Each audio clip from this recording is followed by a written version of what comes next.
Bonjour, bienvenue dans les mardis d'immigration. Je suis très heureux de vous retrouver cette semaine. Donc la semaine dernière, c'était le week-end de l'Action de Grâce, le week-end de Thanksgiving. En général, c'est un week-end prolongé où le lundi est férié.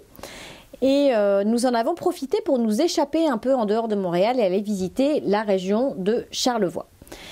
D'ailleurs, je vous recommande d'aller y faire un tour. Petite rivière Saint-François, très mignon, très charmant. On se croit à l'autre bout du monde. Baie Saint-Paul, très jolie petite ville, vraiment charmante. Il y a plein de jolies choses à voir.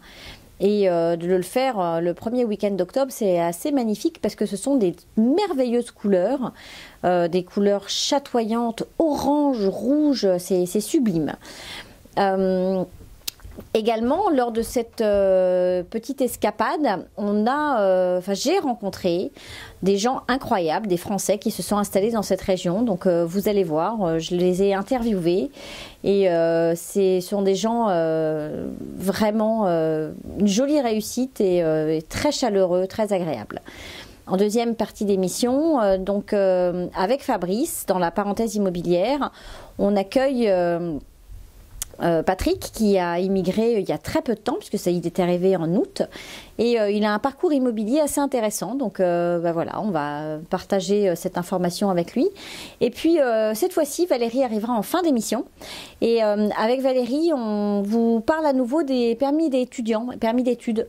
Donc voilà, écoutez, restez à l'écoute, plein d'informations dans cette émission et puis écoutez tout de suite l'interview de Charlevoix, donc vous allez voir, c'est original. La parole est à vous, vous est présenté par Du Côté de Montréal, partenaire de votre immigration. Raconte-moi un peu. Que voulez-vous savoir? Cette belle aventure. La belle aventure. 8 ans au Québec. Ouais. Et qu'est-ce qui vous a amené au Québec? L'avion. Ok, mais Un donc vieux rêve. arrivé du Pays Basque, c'est ça? Pas tout à fait, on était en Béarn, la D'accord. dernière destination. Ouais, Mais en fait, le Québec, c'est un vieux rêve. Je voulais venir depuis l'âge de 21 ans.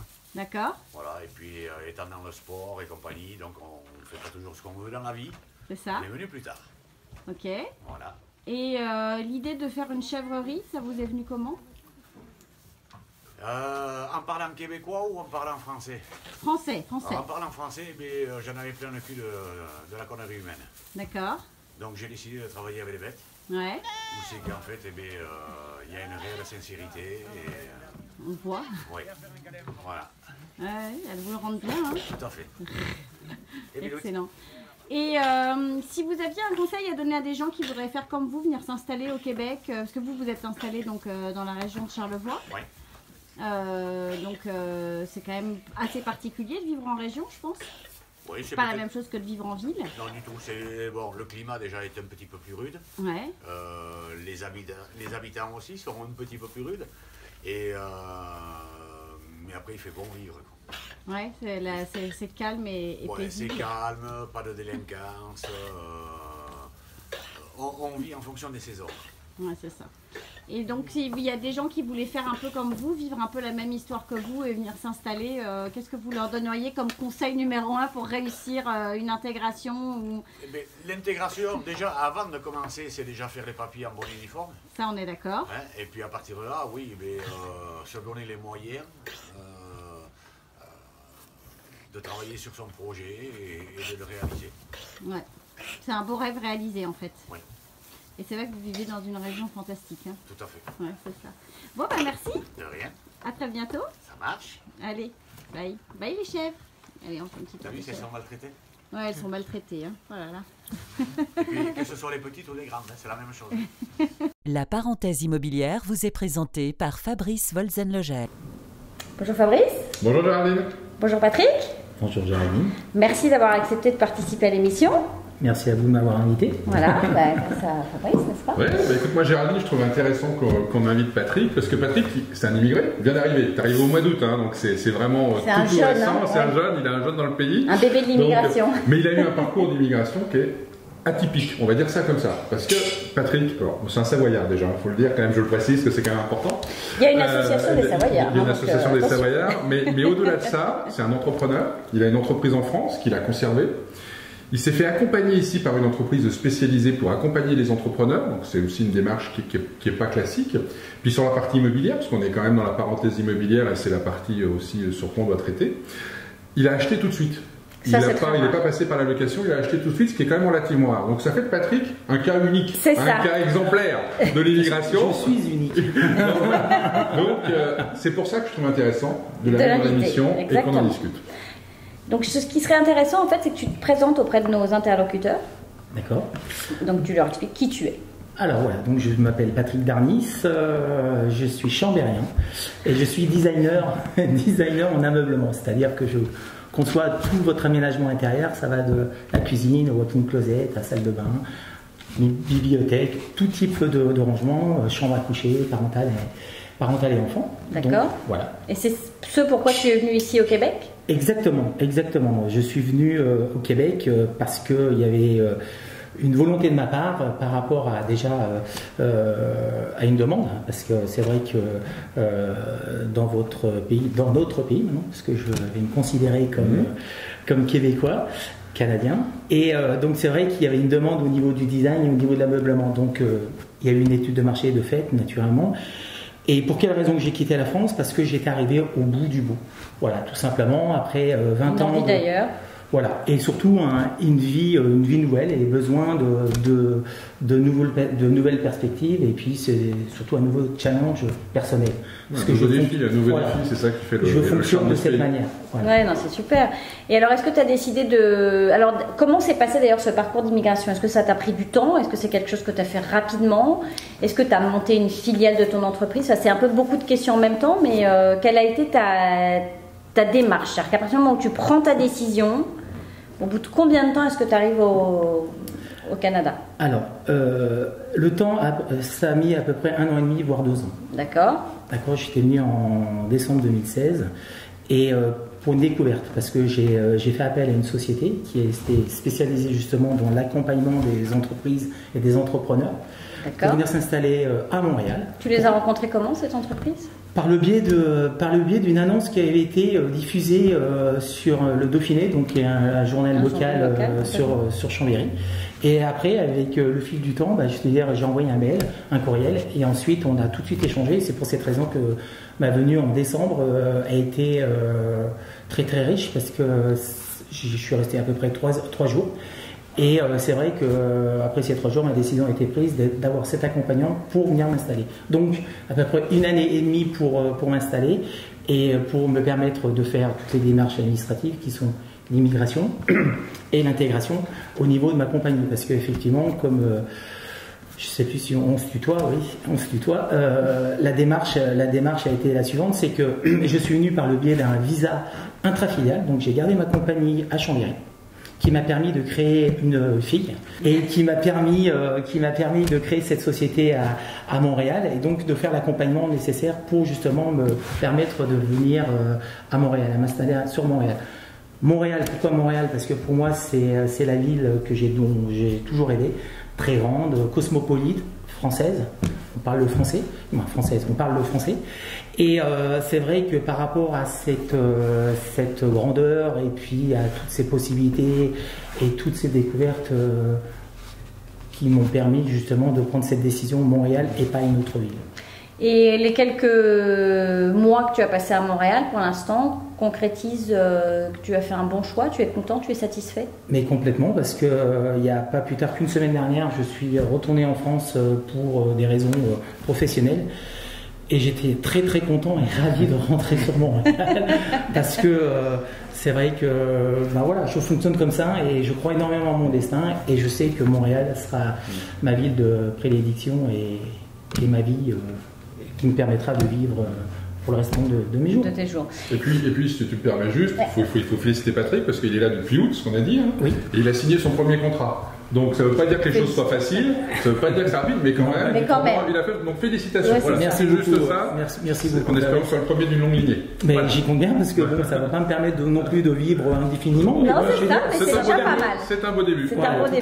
Tout à fait. D'accord. Et qu'est-ce que tu penses du réseau? Parce qu'il me semble que tu as connu Fabrice par le biais du réseau. Qu'est-ce que tu peux donner comme conseil à tous ces gens-là qui vont faire comme toi ou qui sont en train de faire comme toi? Alors, une chose qui est exceptionnelle au Canada et au Québec, c'est le réseautage. Le réseautage ici, c'est une usine à gaz et ça fonctionne à 200%. Donc, naturellement, le fait d'avoir rencontré Fabrice a été par le biais de ce réseau.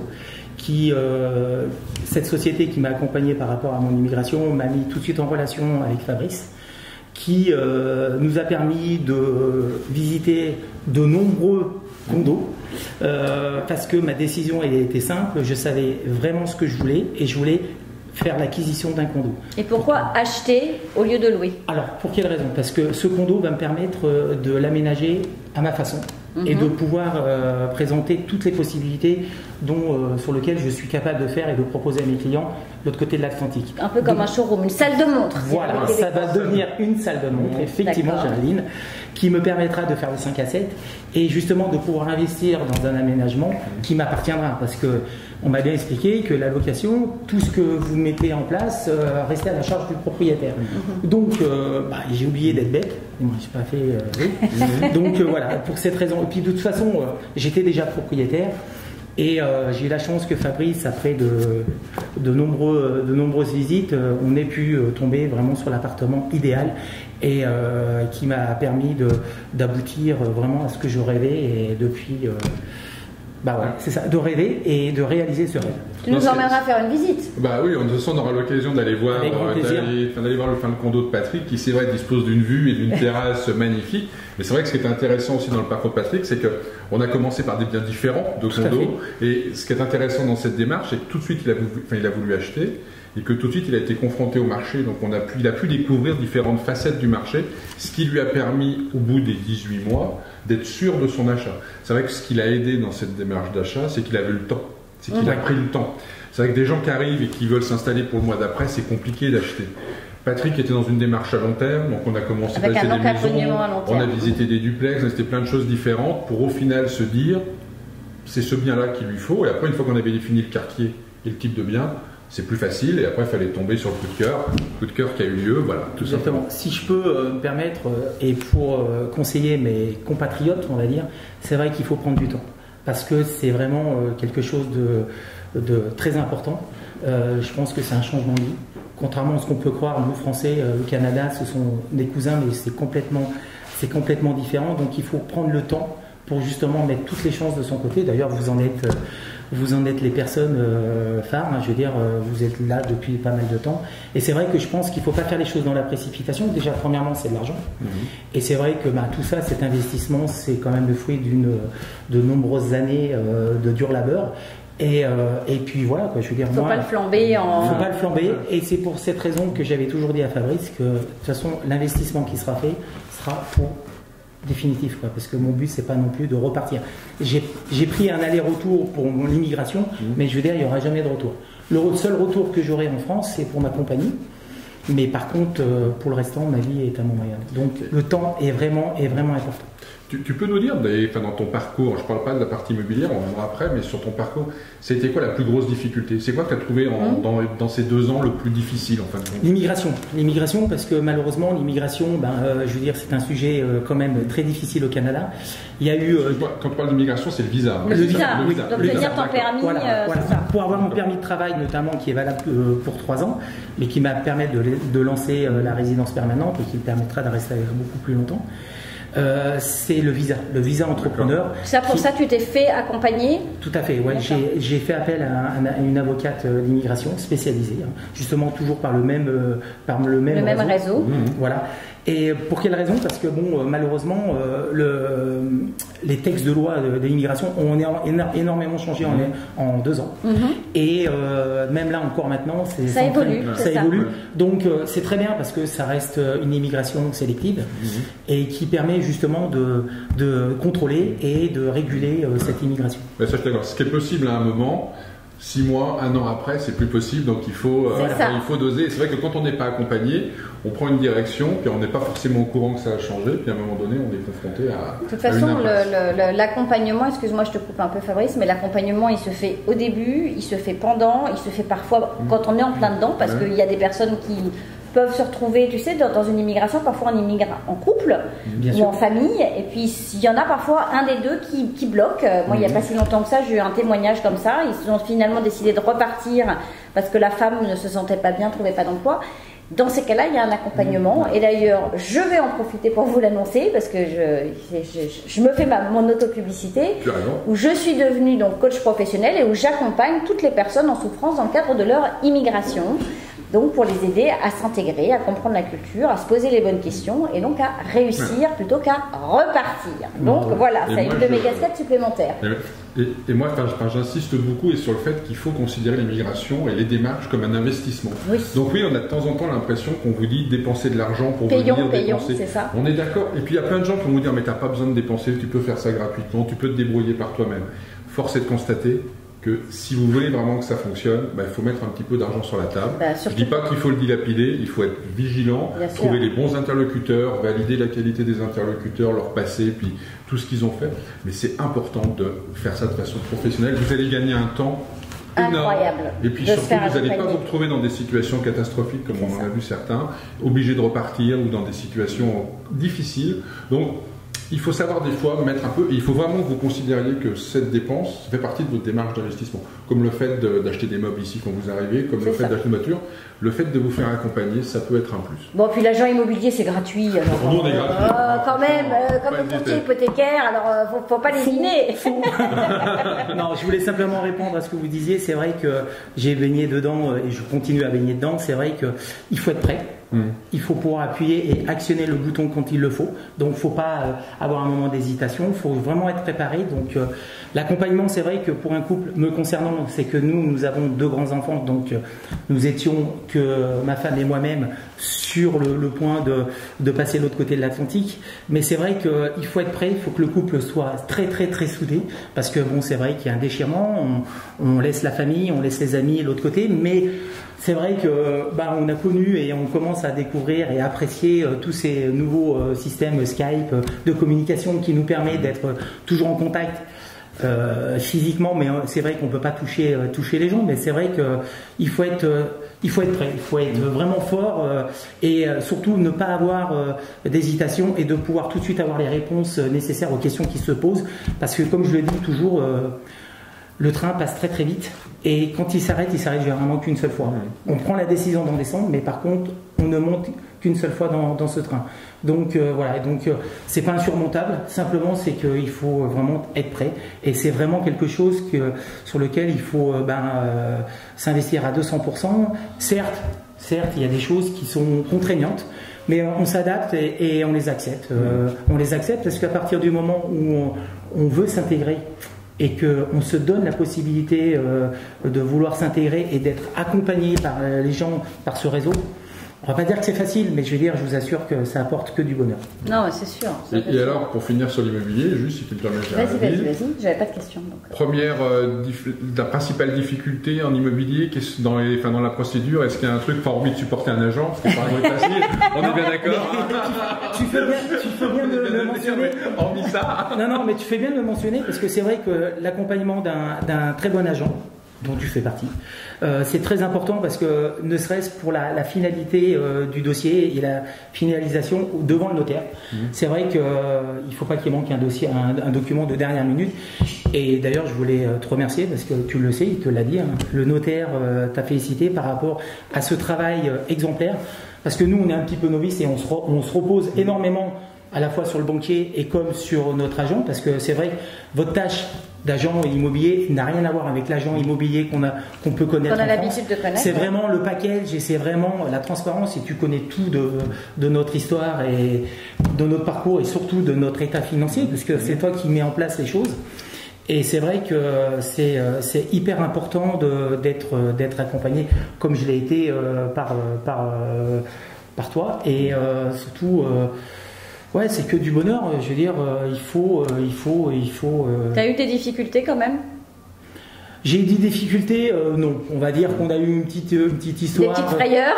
Non, on n'a pas eu de difficulté. Mais c'est-à-dire que comme dans tout dossier d'immigration, il y a des choses qui peuvent doivent se mettre en bloquer. place. Mais quand ça bloque, notre rôle à nous, les conseillers, tous les gens qui accompagnent, c'est de trouver des solutions pour débloquer les situations. Ça a été le cas. Et quand les situations se débloquent, je dis pas qu'on réussit à tous les coups, mais majoritairement on arrive à réussir. Et c'est ça qui fait le charme du métier aussi. Et c'est ça qui fait la force du réseau et de l'accompagnement. Voilà. C'est ça. Voilà. Et surtout par rapport à tous les conseils que tu as pu nous apporter, parce que c'est vrai que l'acquisition d'un condo c'est bien, mais après c'est tout ce qui est logistique Surtout que tu fais partie d'une copropriété. Voilà, la copropriété. Pas de cannabis, hein. Non, pas de cannabis. La copropriété, tout ce qui est. C'est une grande terrasse pour fumer. Au dernier étage, je peux Parce que ça devient légal, hein. C'est Je pour peux ça mettre un paravent et puis mettre les pieds de cannabis protégés pour le vent. Non, t'as le droit à 3 ou 4 pieds, je crois. Oui, non, mais bon, c'est pas encore gagné. je préfère mettre des pieds de tomates cerises pour vous inviter pour l'apéritif. Ça sera plus sympa. Ça sera plus sympa. Non, mais sinon après au niveau des papiers, bon, c'est vrai que Fabrice m'a toujours bien conseillé par rapport à toutes les démarches administratives, parce que bon, faut tout déclencher, hein, je veux dire. Mais il y en a une qui est spécialement très difficile, c'est la taxe de bienvenue. Et c'est vrai, alors à laquelle je vous parle, je dois faire mon chèque le 25 octobre. Nous sommes le 15, je l'ai toujours pas fait parce que c'est la taxe de bienvenue, puis en dessous de la plaque d'immatriculation, c'est je me souviens. Voilà. Et c'est vrai que c'est bien lié, quoi. La taxe de bienvenue pour les gens qui nous regardent, c'est enfin les frais de mutation. C'est vrai qu'en France, vous payez les frais de mutation chez le notaire, donc ça fait partie du deal. Et du deal quand vous arrivez. Ici, chez le notaire, vous ne payez que le prix du bien et puis les émoluments du notaire. Et puis les frais de mutation, c'est la municipalité qui vous les envoie. Ça s'appelle la taxe de bienvenue parce que c'est Monsieur Bienvenu qui l'avait mis en place. Et donc vous recevez ça et vous avez 60 jours ou 90 jours ensuite pour la régler. C'est combien à peu près, en pourcentage? 20% du bien ou 18% du bien? Ah non, c'est pas tant que ça. Non, heureusement, parce que sinon, waouh. Non, je sais plus, je sais qu'il y a un pourcentage. C'est un pourcentage qui est variable selon le montant. D'accord. On va dire il y a des fourchettes en fait. Si on veut prendre que c'est entre 1 et 1,2%. Ah oui, c'est beaucoup moins que ce que. Du prix que mais ça pique quand même. Mais ça pique quand même. De toute façon, c'est sûr que ça fait quand même mal. Voilà. Donc voilà, c'est beaucoup moins qu'en Europe, puisqu'en Europe ou en France, c'est 7-8%. Donc ici, c'est moins. Mais c'est sûr que vous avez cette facture qui traîne sur votre comptoir à la maison. Je suis constamment en train de la déplacer de droite à gauche. J'ai même essayé de la faire tomber, mais bizarrement, elle revient automatiquement sur cette table. Donc c'est ça la petite Et il vaut histoire. mieux la payer. Voilà. Ah, mais de toute façon, on vous donne pas le choix. Et puis c'est ça aussi. Ouais, tu fais bien de relever. Ce qui m'a plu aussi dans ce pays, c'est que les lois sont appliquées. Et il n'y a pas de passe-droit, quoi. Je veux dire, c'est ça qui est bien. C'est que s'il y a cette rigueur, et puis c'est que du bonheur, quoi. Je veux dire, ça, c'est vrai que pour nous expats, on va dire, ça fait un bien fou, quoi. Je pense que vous êtes mieux placé que moi parce que depuis de nombreuses années que vous êtes là, mais c'est vrai que moi, ça fait un peu plus de 2 mois maintenant. Je suis retourné, comme je vous l'expliquais la semaine dernière, en France, et c'est vrai qu'il y a automatiquement des choses qui m'ont ravivé justement ce mécontentement et ces choses que je ne veux plus voir et que je ne verrai jamais au Canada. Et ça fait vraiment, c'est vraiment appréciable. Bon, je pense qu'on a conclu sur Il est en pleine lune de miel. Il est en pleine lune de miel. Non, mais de toute façon, voilà, c'est ça, il faut être positif. Et puis, de toute façon, c'est un choix. Donc, je ne suis pas là pour critiquer. Et j'accepte. Et je fais les choses pour que, justement, en les acceptant, ça m'apporte que du bien-être et du bonheur. C'est sûr, c'est en les acceptant que. Donc, venez tous. Venez tous. Soyez pas trop nombreux quand même. Non, l'un après l'autre, parce que sinon ces messieurs-là seront débordés. mais venez, renseignez-vous, faites vos devoirs comme on dit ici, regardez, posez-vous les bonnes questions. C'est une terre d'opportunités, c'est pas facile, mais il y a des vraies opportunités. Et ne restez jamais seul. Voilà. Tout à fait. Soyez patient et appuyez sur le bouton pour actionner. Et ben voilà. C'est une belle conclusion. Super réponse. Voilà. Bravo. Merci. Merci à vous. Et puis nous, merci Géraldine. Et n'oubliez pas. Ah oui, pardon. À chaque fois, la parenthèse immobilière à commercial ou @gmail.com si vous avez des questions, si vous voulez en savoir plus, s'il y a quoi que ce soit, etc. On est là, on répondra avec grand plaisir. C'est ça, vous voulez refaire votre cuisine, votre closet, walk-in closet, votre placard, vous nous écrivez, on vous mettra en relation. On vous mettra en relation. Votre serviteur. Merci beaucoup. Merci à tous. Bye bye. Conseil de pro vous est présenté par Valérie Flatt, consultante réglementée en immigration canadienne. Bonjour Valérie. Bonjour Géraldine. Bon, alors aujourd'hui, j'avais assez envie que tu nous parles de nos étudiants, des permis étudiants, parce qu'on a la session d'hiver qui arrive. Oui, c'est vrai, là, il faut se préparer. Voilà, et puis c'est vrai qu'il y a quand même aussi bien des jeunes que des adultes qui envisagent de venir étudier au Québec. Donc, des courageux qui veulent venir en plein hiver. Ouais, c'est clair. Nous, on est encore avec des températures sympathiques. Clémentes, mais l'hiver arrive. C'est ça. Et donc, il y a la session d'hiver qui commence généralement en janvier. Donc, plus ou moins proche. Là, il y a des cégeps qui peuvent commencer vers le 10, le 15. Ouais, c'est ça, entre le 10 et le 20 janvier. Ouais, généralement, entre le 10 et le 20 janvier, c'est reparti mon kiki. C'est ça. Donc, c'est maintenant que vous devriez déjà avoir trouvé finalement votre petit programme et fait votre demande d'admission. D'ailleurs, de fait, vous êtes un peu en retard parce qu'il y a beaucoup d'universités. C'était jusqu'au 30 septembre pour les inscriptions. Donc, si vous ne l'avez pas fait avant, là, c'est ça. Alors, il y a encore les cégeps pour certains, les universités. Encore, mais ça ne dure pas très longtemps. Hein, voilà. Donc, sinon, on peut se préparer pour la session d'automne. Donc août 2019. Ça. Et ça, c'est à partir de janvier. Il faut le faire vite. Il faudra le faire vite aussi. Hein. Là, tout ça, c'est avant avril. C'est ça, c'est entre janvier 2019 et avril 2019. Donc, il faut être aussi très très rapide. C'est ça. Bon, après ça, il y a des listes d'attente, il y a toujours moyen de s'inscrire aux dernières minutes, mais suivant le programme, si c'est contingenté, vous n'aurez plus de place. Okay. Donc, il faut y penser. Donc préparez-vous. Et puis là, si vous avez donc obtenu votre lettre d'admission, donc là, c'est que vous avez bien présenté votre dossier avec tous les documents nécessaires pour pouvoir avoir une place dans une école ou une université.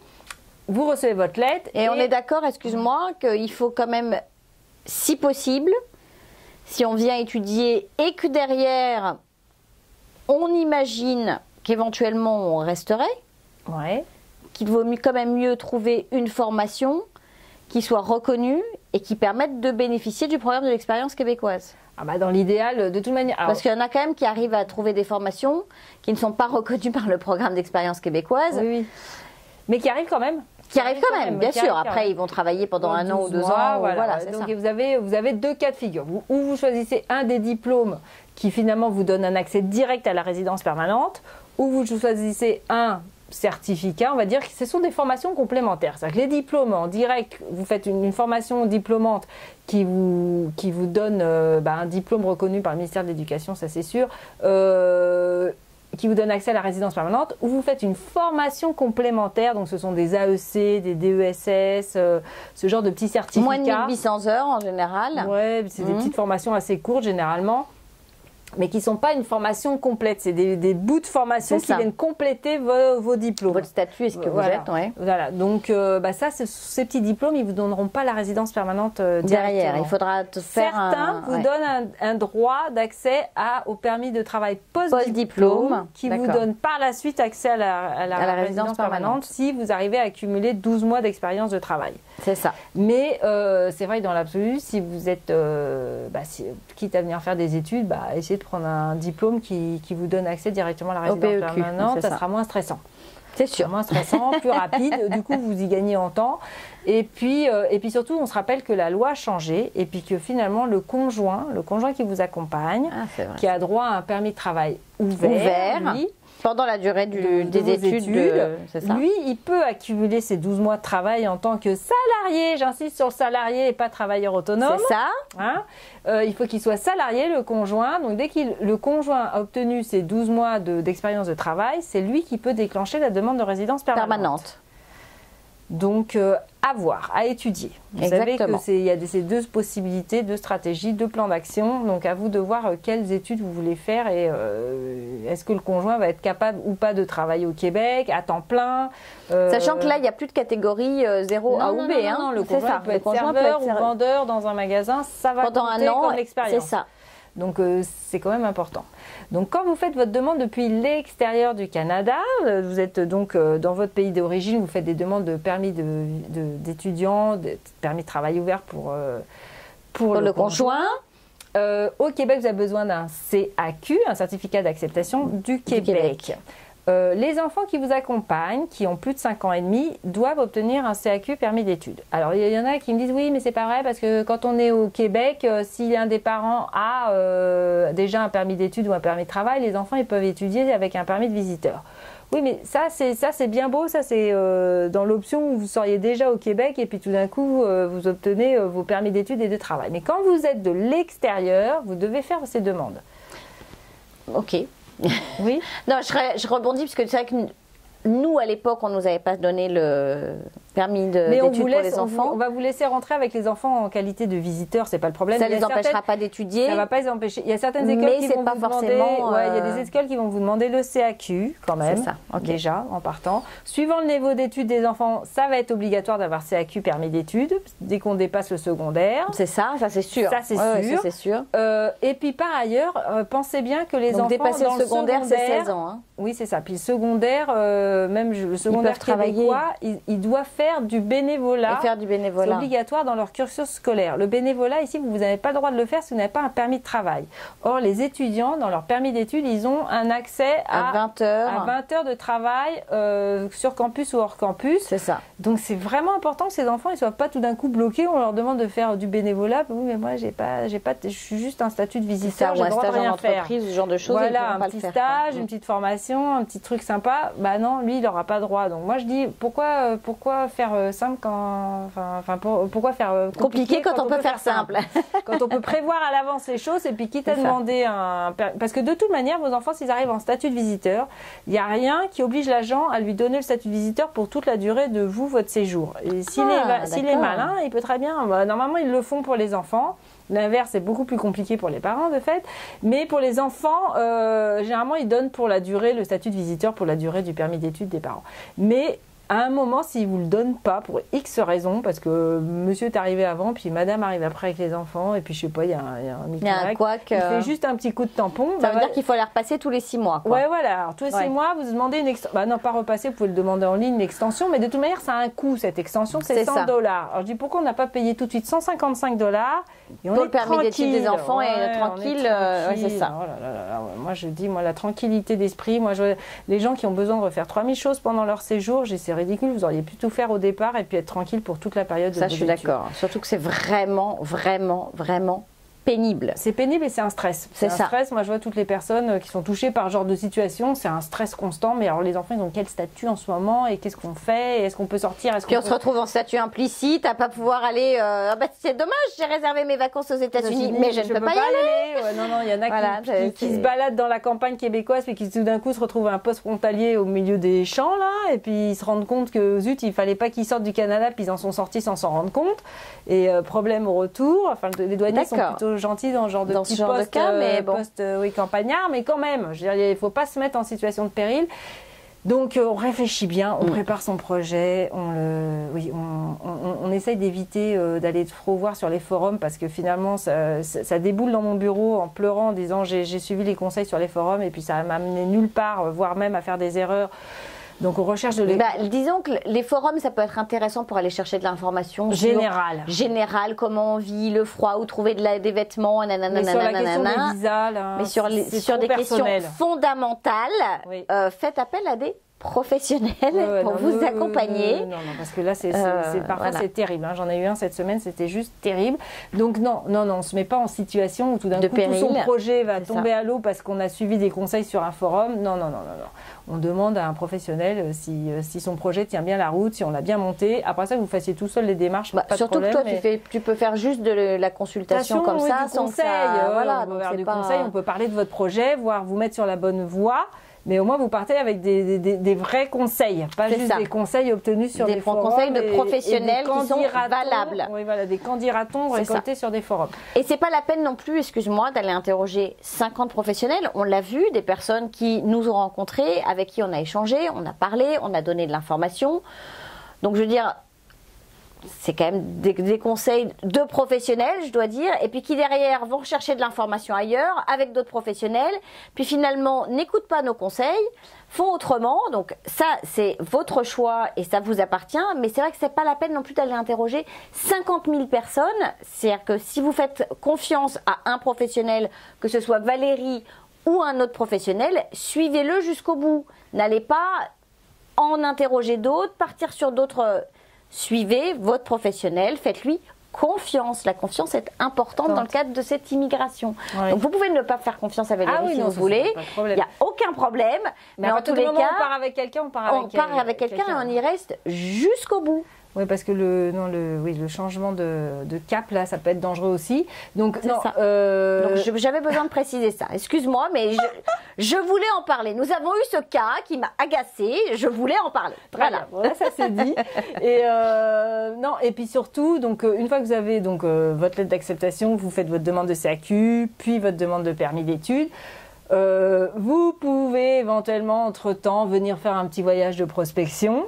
C'est sûr. C'est pas mal. Bon, l'avantage, je dirais que l'idéal, ça aurait été de le faire avant pour voir l'école, si ça vous plaît vraiment, le programme. Exactement. Bon, si vous n'avez pas eu le temps de faire le voyage de prospection, vous êtes aventurier, c'est parfait aussi. Les journées portes ouvertes, c'est octobre-novembre. Donc, si vous envisagez d'arriver l'année prochaine pour la rentrée 2019, ça pourrait être intéressant de venir faire les portes ouvertes et de voir les programmes. Les programmes, rencontrer les professeurs, c'est pas mal. C'est sur tous les sites internet des cégeps, des universités, c'est en ce moment-là, octobre-novembre. Donc préparez-vous. Voilà, exactement. Donc ça c'est bien aussi. Et puis il y a des anciens élèves qui peuvent vous parler des programmes. Alors, sur ce coup-là, les forums c'est très bien. Pour le coup, c'est sûr. Là, si vous voulez faire des échanges de comment ça s'est passé votre programme, qu'est-ce que vous avez apporté ou pas. Bon, de ce côté-là, l'expérience elle est très bien partagée sur les forums. Maintenant, tout ce qui est côté visa, c'est vrai que faites les choses bien et puis considérez que votre cas il est unique. C'est ça. Vous ne pouvez pas vous comparer aux autres. C'est ça. Oui, mais un tel m'a dit que lui, il avait eu. Mais non, c'est pas comme ça que c'est traité. Non, c'est chacun. Chaque cas est unique. Moi, je le vois tous les jours dans mon bureau. Surtout que ça dépend aussi beaucoup du traitement de l'agent qui va donner aussi le visa. Oui, et puis il y a toute une stratégie derrière le montage de votre dossier. On ne peut pas se comparer aux voisins. C'est juste pas possible. Chaque cas est unique. C'est pas parce que Pierre, Paul et Jacques se sont mariés que Jean, si c'était si simple que Simon et je n'ai pas d'autres prénoms se marieront aussi. Oui. Donc, c'est surtout que si c'était si simple que ça, il n'y aurait pas un agent, il y aurait juste une machine qui dirait vous l'avez pas. Mais ça reste humain quelque part et on essaye de. C'est vraiment humanisé et on considère vraiment votre situation familiale, votre situation professionnelle, votre expérience, on considère tout.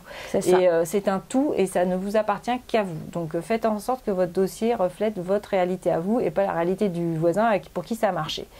Donc voilà, c'est comme ça que ça marche. Et puis c'est assez court et j'allais dire et rapide quand même d'obtenir parce que c'est sûr que CAQ, c'est assez rapide, c'est 20 jours ouvrables. C'est sûr que si vous attendez la dernière minute, ça risque d'être plus long. Cet été, on l'a vu, les délais ont été un peu plus longs à un certain moment, juillet, août par exemple.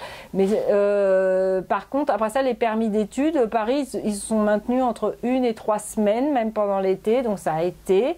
Il y a d'autres pays où on a atteint les 50-60 jours de délai d'attente. Donc, vous voyez, il faut prévoir un petit peu à l'avance. Ça peut prendre jusqu'à 3 mois. C'est bien de s'y préparer entre 6 mois et 1 an avant. Oui. Donc, si vous voulez arriver, je pense, pour l'hiver 2019, vous êtes limite en retard. Mais voilà. C'est encore faisable, mais vous êtes limite en retard. Si vous voulez arriver pour l'automne, donc là, vous êtes parfait. Là, c'est parfait. Là, on commence à préparer ses petites affaires, à mettre les choses en place. Ouais. Et puis voilà. Puis venez étudier au Québec. Venez étudier, quel que soit votre âge. C'est vrai que c'est une belle expérience. C'est une belle expérience. Il faudrait que j'interviewe une fois mon mari, vous raconterez. Voilà. Et voilà pour le permis d'études. Très bien. Et alors n'oubliez pas, je reviens sur ce qu'on s'est dit 5 minutes avant, mais parce que ça a fait une espèce de pop-up dans ma tête. Quand vous choisissez un professionnel pour vous accompagner, c'est un partenariat avec ce professionnel. Donc c'est vraiment un échange de confiance entre vous et lui. Et c'est vrai que voilà, on est vraiment là pour ça, pour vous suivre. Donc, évitez de changer 50 fois et faites confiance, même si à un moment donné, vous êtes dans la panique et dans le stress, faites confiance dans le professionnel que vous avez choisi. Voilà. Merci Géraldine. Voilà, sur ce, on se retrouve la semaine prochaine. Bye Valérie. Bye.